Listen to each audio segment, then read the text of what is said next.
Doing a little sound check here. Can you hear me, Jim? I can hear you, Jen. Yes. All right.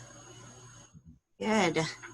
Vanessa, are you out there? Dr. Kent, can you hear us okay? I can hear you very well. Thank you. Great. Great.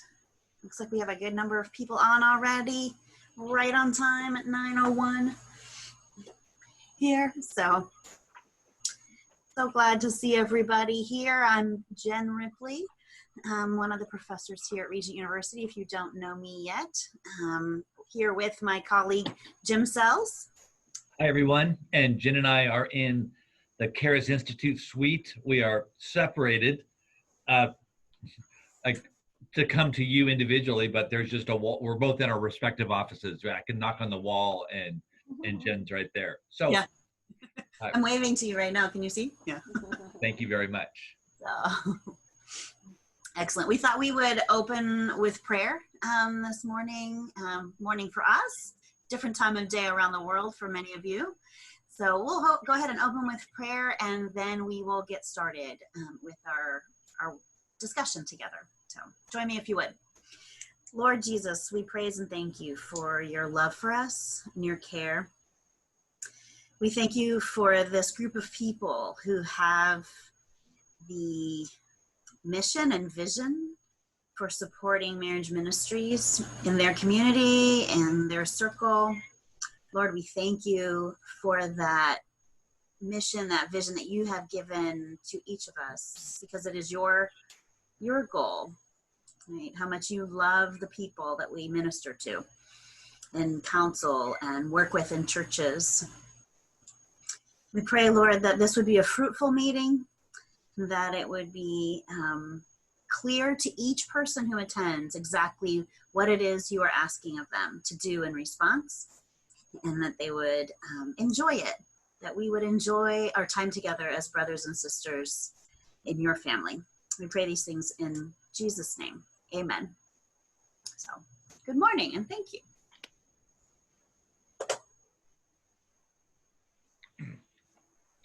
We are indeed grateful that you've come to join us. And what we'd like to do is just have you give initial opportunity to introduce yourselves to the large group. Right now there are 32. We expect more people to be popping in as they log on. And are you all able to hear me? Yeah. Yep. So as they log on, what we'd like you to do is in the chat box, just introduce yourself, your name, and your place in life, as in occupation and interest in the topic. What we're going to be doing is connecting you with one another if you choose to be part of the project. And also it gives us a chance, as you have thought and idea and question, with 40, 50 people coming on, it's harder to entertain all the questions simultaneously. So Dr. Kent, if you could follow the chat, and then if there's a question pertinent to the things that are occurring and you need to interrupt us, then go at it. And if you can respond, Vanessa, to people's individual questions, because you know the project as well. So you just go ahead and if you could guide the chat, that would be terrific as we go through this.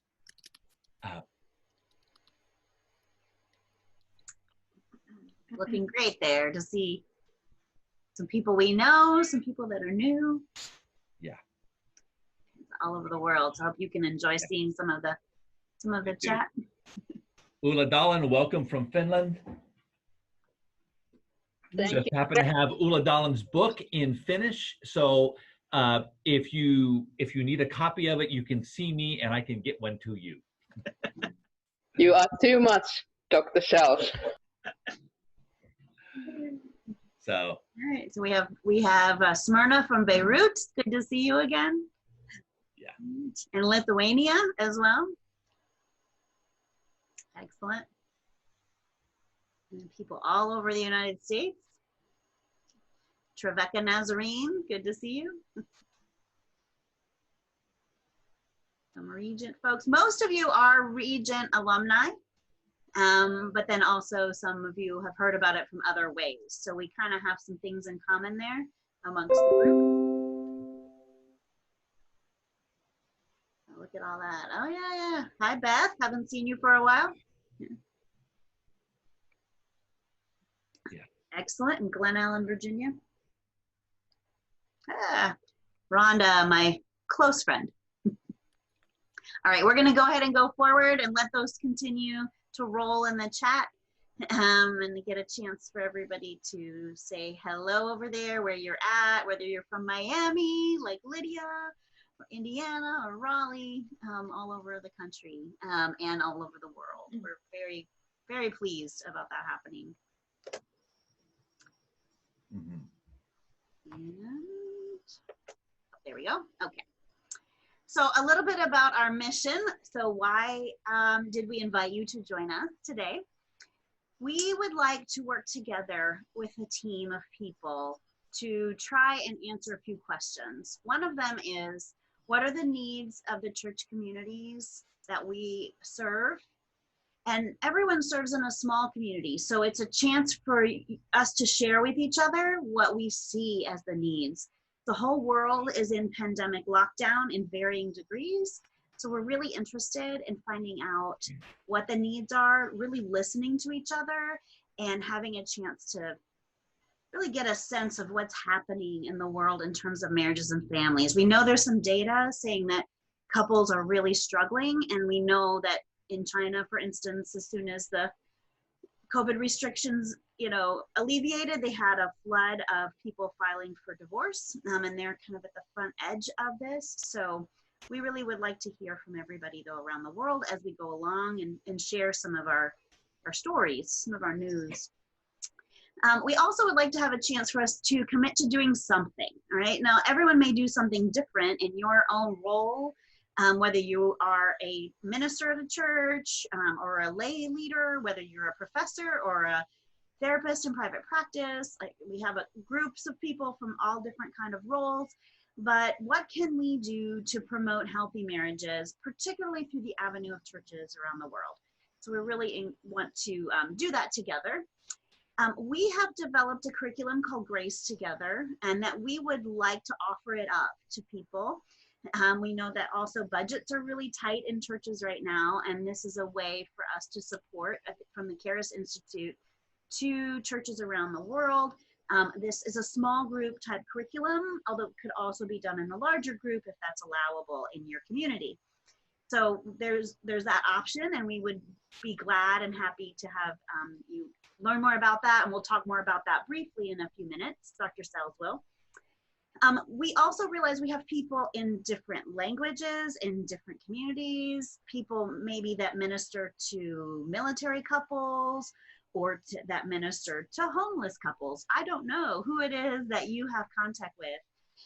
And so we want to work together to all tailor the culture and the subculture and the community that you are working with, so that whatever ministry you end up doing, it's something that really fits the needs of that community. And finally, we are science people, and we love to know whether or not the work we are doing and encouraging and promoting as a community is working, right? So we would like to use a program evaluation type of a model to examine and find out what worked in just implementation, right? Like, what worked and people showed up, what worked in terms of changing couples' lives or supporting them to maintain relationships that were maybe already doing okay. And so that would be really interesting, and we will be setting up some plug and play type tools for that, so that you can just, send people that way, and then we'll get you the data out of it. So that's part of our mission. All right, Dr. Sells. Yes. To acknowledge that there's a pandemic going on, and that means that we have restrictions on travel, restrictions on face-to-face encounters, that makes what we do difficult. Or you can think it in the reframing manner, we now have opportunity to stay in our cloistered environments, think, plan, prepare, and be ready for when the sunshine comes and we're out all able to go outside and play. Think about this as okay, it's raining, we can't play outside, but let's get ready. So we want to spend this fall season getting ready, and then anticipating the spring and winter to have more opportunities to do the thing that we have prepared to do. So consider this time, this fall season right now, between now and maybe December, where the Charis Institute is working at getting ready for our interventions to be implemented in January, February. And we hope that with you, we will have opportunity to collaborate in dozens of projects simultaneously going on around the world, and that we through this network have partnered people that otherwise would never meet, and that have common interests and common commitments to spend this fall preparing for the time when it's not raining anymore. So that's the purpose of this meeting, to just tell you that we're here and tell you that this is what we intend to do, and to see if that triggers thought and interest. And then we start making connections between people. And we want to propose to you things that we've already done. So we have a little momentum, but the momentum is not a restriction. It's meant to say, I don't know how to start from ground zero and figure this out. There's some previous work that has gone on, that is continuing to go on, that I can jump on and gather my own momentum, and begin to integrate it with my interests. And then I'm going to step off that bus at some point, because I have movement. I have a direction with the ministry and the research interests and the resources that I have in my own community.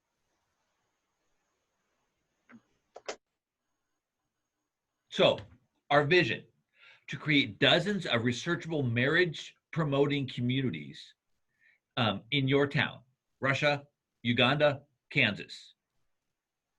To collaborate with counselors, pastors, researchers, church leaders to bring care to families. To disseminate those methods to others who can do it again. And to allow the grace of God to abound between us.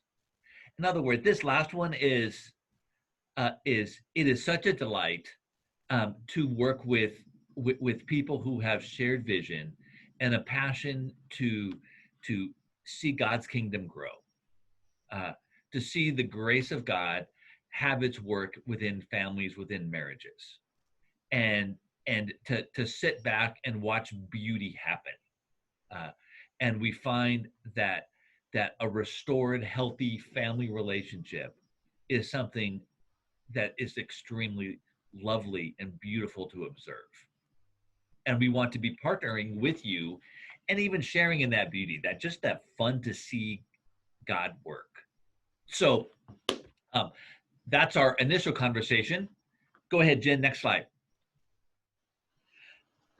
Here's what we've already done.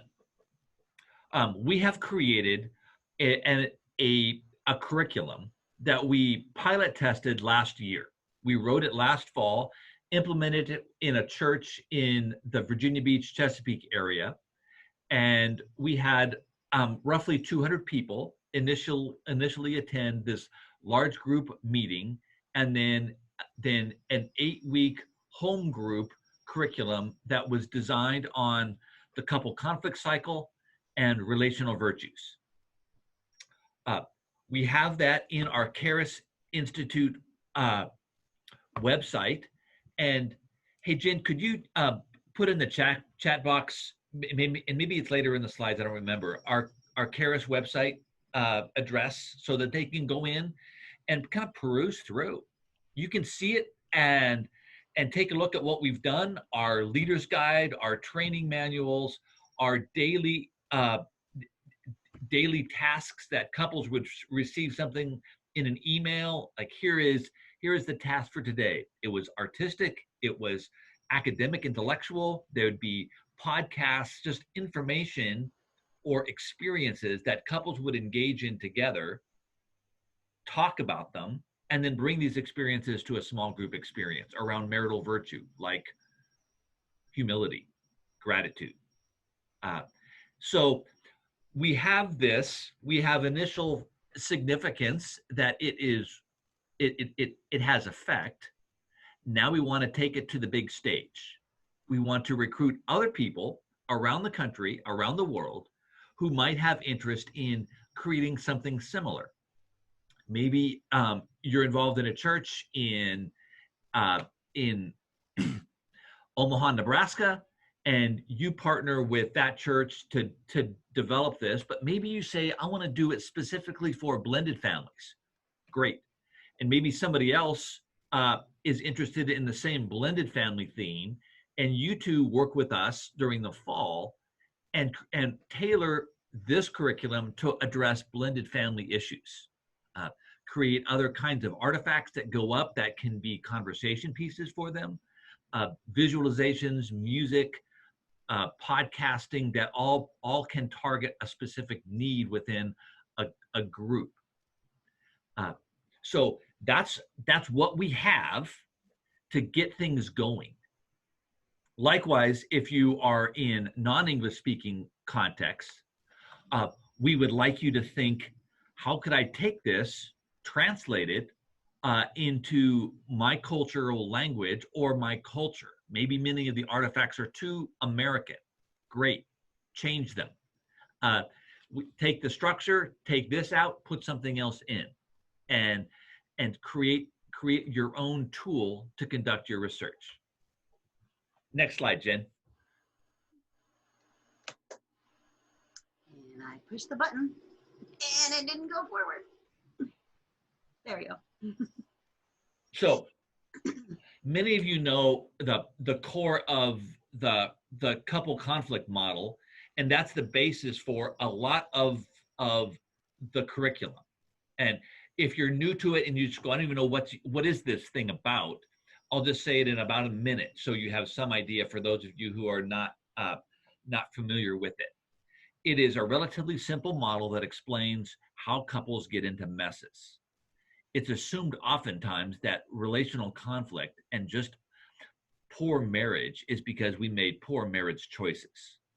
And we then are powerless to make changes because the fundamental problem is, I married you, and that was a bad choice. And I can't get out of that choice. And because I can't get out of that choice, then I am stuck in this marriage. And we'd like to suggest a different drive between couples and their conflict. It comes from pain. My pain and your pain. Maybe my pain has been existent long before we even married. And you could see my defenses that were occurring common to my experiences, not driven by my relational conflict with you, but they pre-existed. And then when we got married, I began to be triggered by actions that you would do, triggered by actions that I would do for you. And we both continue on in this pain defense pattern to which we are both offended by the other person. We maintain this collaboration of reactivity that maintains and causes us to become stuck. Understanding this pattern and committing with one another to alter the pattern for you, alter the pattern with you for me, becomes a marital task. That now we both are working together around how we're managing our pain and how we're reacting to one another's pain.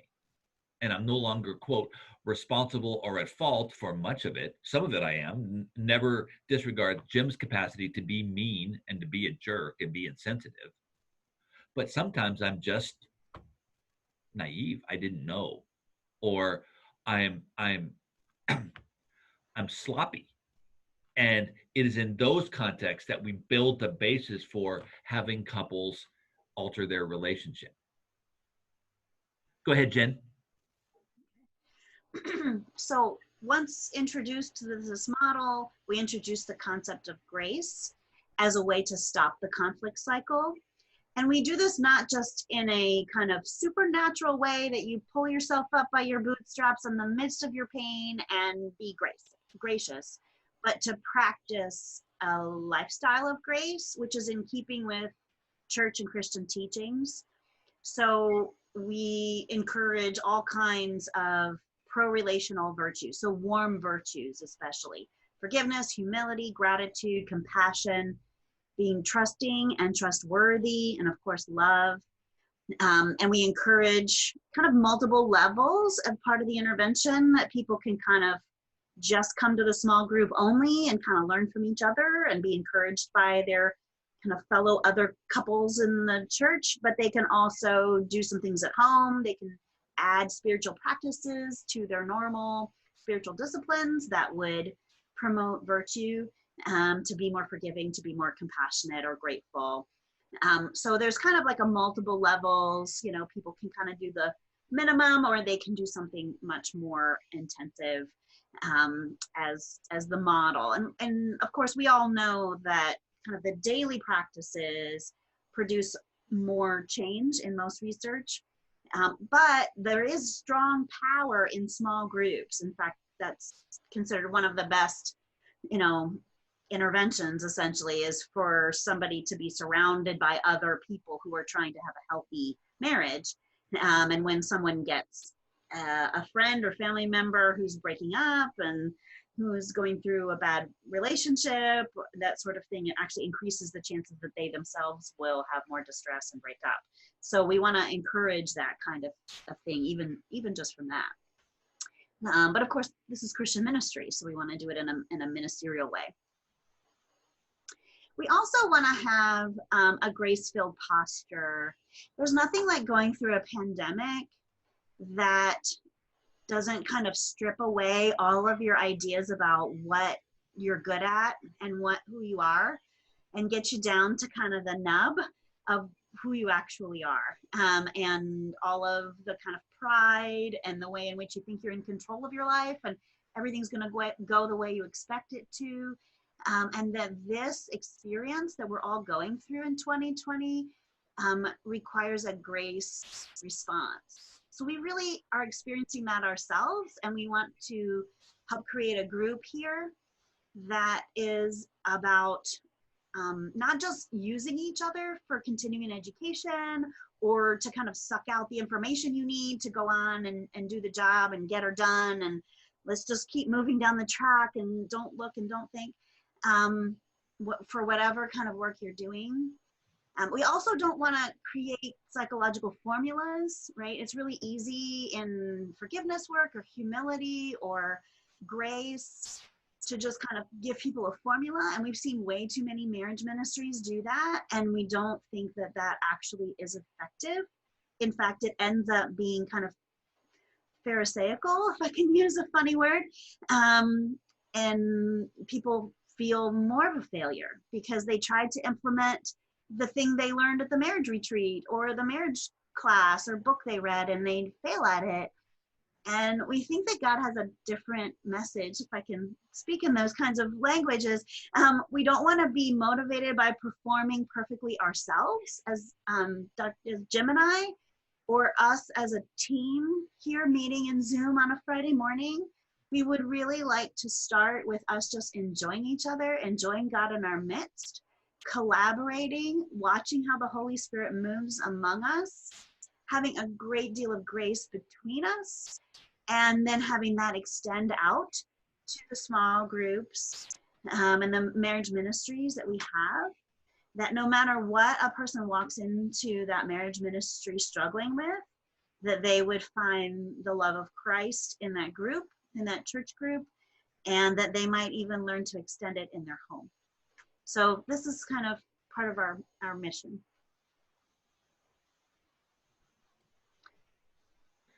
Are you? So, go ahead, Jen. Right. Go ahead. Yeah. Okay. Here's what we intend to do. we have we are operating in the fall on a number of different levels. One level is to facilitate a group of teams that wish to pursue various projects, and we'll be talking to you about that further in just a minute. Second level, over the next few months, Jen and I are going to introduce or conduct four different trainings: September 25th, October 9th, 23rd, and November 6th. All of these are going to be related to concepts with conducting church ministry, counseling, psychology, research intervention, and the grace model, and things that could be developed. If you wish to have CEs from this, we have a CE approval for APA and NBCC. That is, there's a $50 fee for that piece, because that's what it costs. So if you don't wish the CE certificate, there is no cost to this. Please come. But if you would like that additional piece for your licensure, yep, we can even find ways of reinforcing and supporting you. Now, the purpose of this is for us to continue to stay in close proximity. This is just one way for formal engagement with everybody. Simultaneously, there is our hope that we have multiple projects emerging, and that's going to be you, and we become your partner and consultant to the projects that you're implementing, and we can be really active, or we can take a significant backseat. These are going to be your projects, and our job is to function a bit like the coach on the sideline as you play the game, and consider these meetings that we have scheduled somewhat like timeouts, and we come in and we talk about specific issues related to these research projects that we're going, and then also more general training. And it is that intention that we build this research community around the projects that you have interested in. We'll be doing some here, but we want to be bigger than just what we do. We want to try and incorporate as many people as possible to collaborate together on a larger scale. What did I miss, Jen?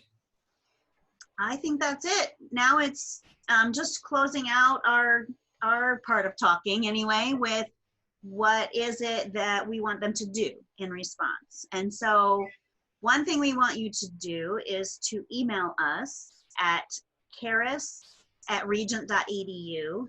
So I'm going to pause the share here for a second. I can always do that again in a second if need be, but and add it to the chat. So that is our Charis.regent.edu.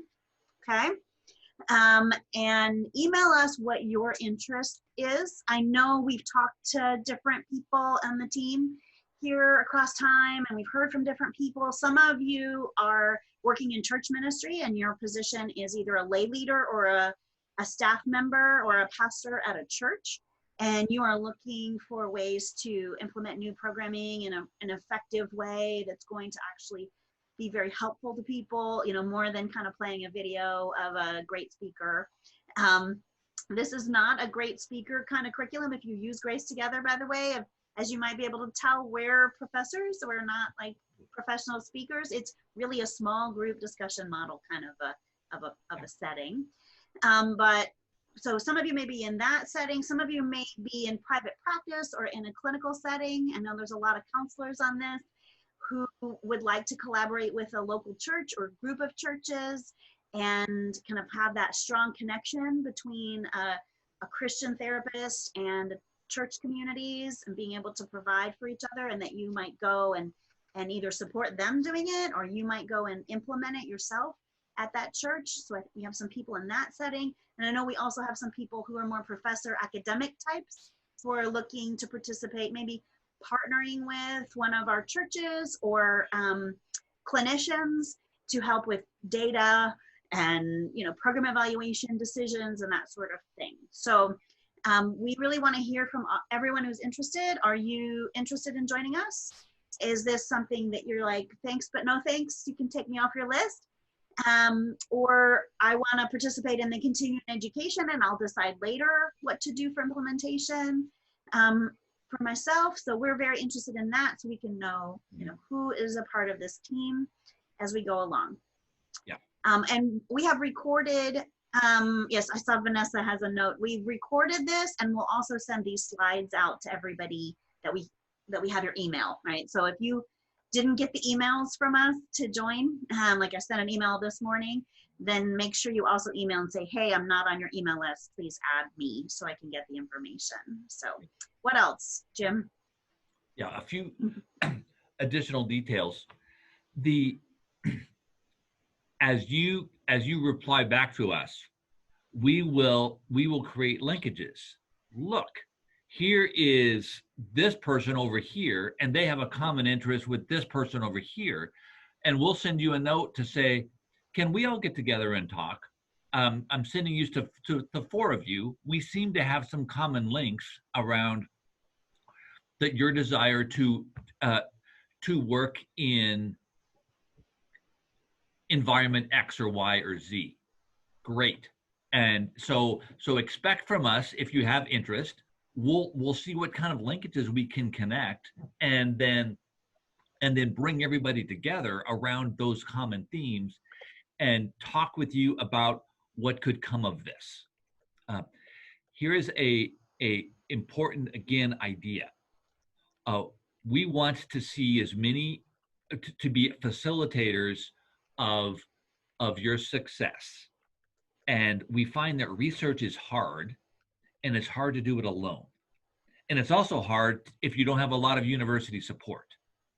And so part of Charis Institute can be to facilitate those projects, making them easier for you to initiate, implement, evaluate, and disseminate content that you find to be really useful emerging in your work.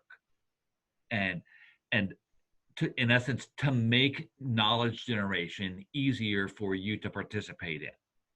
And that's a bit of our mission here at Charis, particularly related to couples, families, and churches. Now, I wonder if there are broad questions that everyone might like or might benefit from your inquiry. So individual questions, let's not take time for everybody. If you can just send me a note and I can, Jen or I could respond individually. But are there broad inquiry questions, things that maybe have left you confused or needing more information? And if you're confused, then maybe somebody else would be too. So let's open that up for what are some of your thinkings or questions? I have a question. Yeah, one question I saw from Tracy here that I think is really important in the chat is she asked about cost.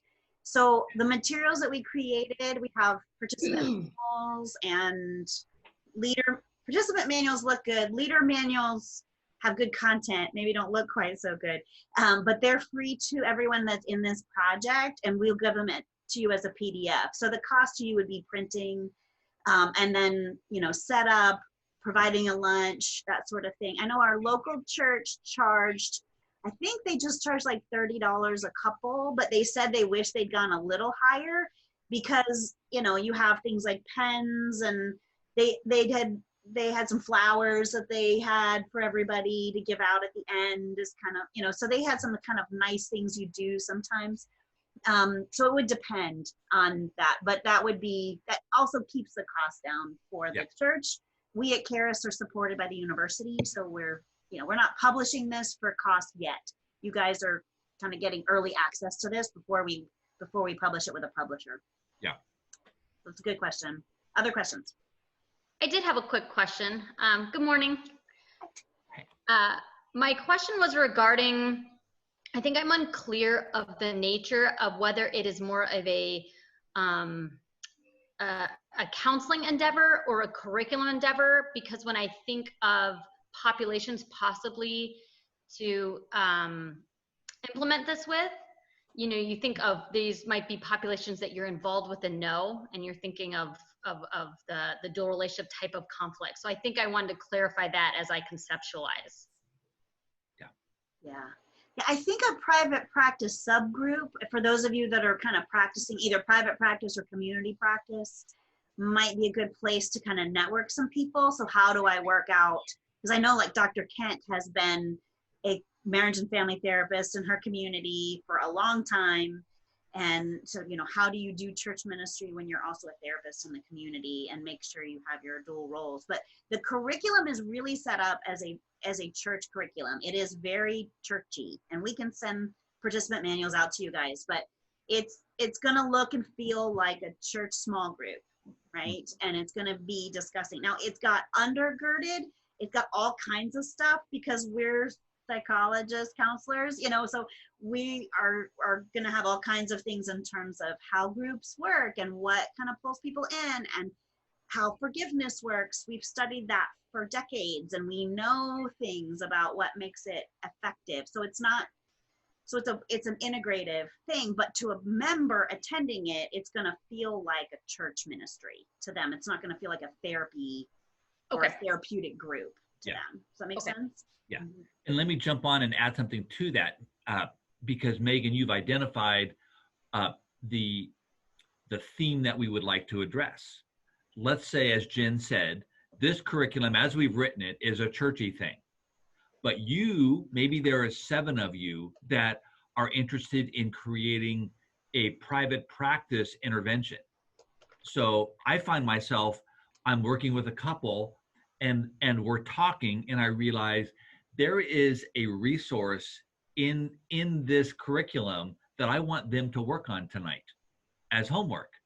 So I'll go in, I'll click, I'll print it and say, or for the next week, here is this gratitude, these steps in gratitude that I want you to do every day.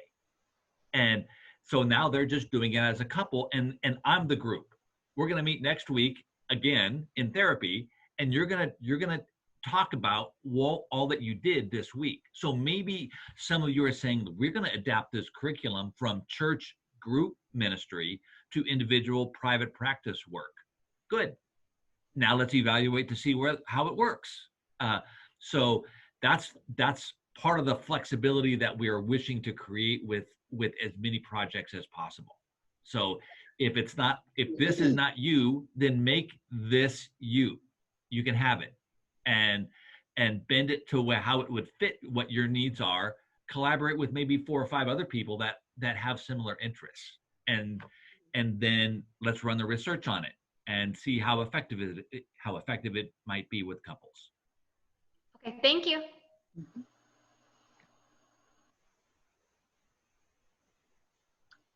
Other questions in the chat or turn on your mic, either way.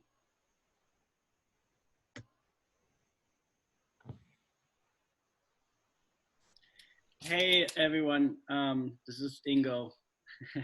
Hi. Hey, I'm wondering how you are thinking about moving this internationally. Are you looking for translators? Are you looking for those that promote it somewhere? Like, of course, that's one of my interests. Right, that's excellent. First of all, I have to give a shout out to Wendy Wang, who is sitting there. You can see her on the thing. Wendy is the original Grace Together person for us. So Wendy is working in China, and that is actually where we first implemented this curriculum, was first in China, then in the United States. So we're really excited that So we've had an international kind of thing from the beginning, and Wendy was the translator for that originally and turned it all into Mandarin for us. So our ideas, and then added some of her own ideas in there. Yeah. And since we're speaking of China, Christine Wow is also here from, and so Wendy was from Beijing, now living outside of Beijing, and Christine is from Hong Kong, and together with Rachel Heffield, we implemented this on two different summers in Beijing. So we have a Mandarin curriculum that we've already translated. So to you, Ingo, make it German, make it European. To so many others, Smyrna is here from Lebanon. We've been talking about what the Arabic version of this would look like. Julia, good to see you in Lithuania. And yes, so our intent is to consider the world. Anita is here from India, and so we have so many. Lydia is in that foreign country called Florida, and in truth, I thought it was Texas. Yeah, and Spanish-speaking Florida. Texas is not a foreign country; it's an alternative universe. So that's where that one is. Ingo used to live in Texas and is married to someone from the Valley, so we can joke about life in Texas. So you can see we are trying to think broadly. This is not supposed to be a project just for us.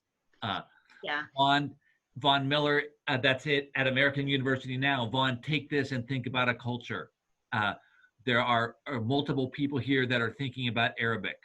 And so we want to connect all the Arabic speaking and Arabic valuing caregivers to think about how this could work. And so as you respond, we'll connect Vaughn and Smyrna and Mira and Amy Kellogg in Dubai, all of them connected, and maybe others that I'm not aware of, like, yes, let's create an Arabic version of this. And so that's our intent, to get momentum as there is common interest. Mm-hmm. The small group curriculum participants material as well, just to maybe help people feel like, what am I taking on, is actually quite minimal.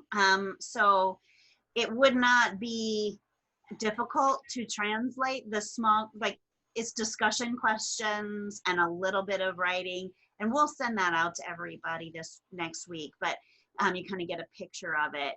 And of course could be changed to fit your curriculum too. So because it is small group based, it's not heavy teaching based, you have a chance to kind of do translation without too much going on.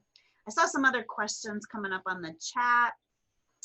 How many small group sessions would it be? Time commitment. It's divided into 2 groups. So there's like a 5-week version. So in America, it's hard to get people to show up for more than 5 weeks. I don't know where you live, what community you're in, but it's set up as kind of the first part, which teaches the Grace Together model. It creates some initial relationships with each other. We want people to kind of go, oh, you too, right? And share their stories. And then it introduces grace broadly, like compassion, as the first intervention. So that's kind of either 5 weeks or 1 day. We did it as 1 day and 5 hours, kind of between 9 and 3 o'clock. And that worked really well in our context. So it's flexible. And then there's a second kind of like advanced version for people who like the people that they joined with in the 5 weeks and things worked, to do an 8-week, where each week they cover kind of a different virtue. So forgiveness, compassion, gratitude, that sort of thing is the way that it's built. So hopefully that helps people to understand that. Could be done. In fact, one of the groups at the church actually did it as a large group. So they all came together for Sunday school with, I don't know, 50, 100 people. 50. Yeah, and then they broke up into small groups. And that worked really well for that church community, so that, it was very stable. So there's a lot of flexibility in the way that that's built. All right, so what other questions do we have? Mm-hmm. think they had a question of whether you can do it in Zoom, and I think the answer is you can do anything in Zoom these days if you have to. That's right. Face-to-face would be perfect, but we don't live in a perfect world right now. Yeah, I do abdominal surgery on Zoom now. Every once in a while, Jim is just going to say, I call it his Dallas Willard moment. And makes my life so much better when you do that. Right. And I find that I can do abdominal surgery for far less cost than what you pay at a hospital. Are you kidding? They charge so much. Come to my office, or we'll just do it in Zoom. We'll do it through Zoom. Just take out a scalpel. No. All right. So other questions? Cross-state, cross-national licensing considerations. I don't believe so, because this depends on how you do it. If you do it as a church ministry, obviously it's a church ministry. And you just need to be thoughtful. I think Megan was the one who brought up, if you are a licensed professional working in a community, you just want to be thoughtful that it's clear what you're doing. So Jim and I, when we went to the church, it was clear. We were at the church community, right? Not in our offices. That helped to clearly communicate. And so there's no licensing there because it's not a clinical activity per se. It's a ministry activity. If you're doing it within a clinical setting, you have to follow the clinical guidelines for, you know, your license, obviously. Yeah. Nice. Good. I know that Lydia Collins has been working with us also. She went on the trip to China with us and doing the work, and she's interested in Spanish as well. So if there's anyone else that is interested in a Spanish speaking community and developing that, we'd love to get you guys in touch with each other. You may even think like, okay, there's only 2 of us interested maybe in Spanish speaking, but do you know anybody else that this is their jam? You know, this is exactly what they love to do, and they work with Spanish speaking churches somewhere in the world. So. Other questions? Now, Zoom always has awkward moments in it, doesn't it?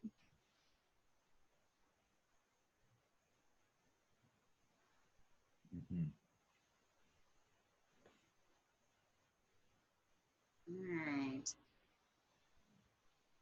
All right. Caitlin is going to be helping us. She is our graduate assistant assigned for the 2 of us for Charis Institute.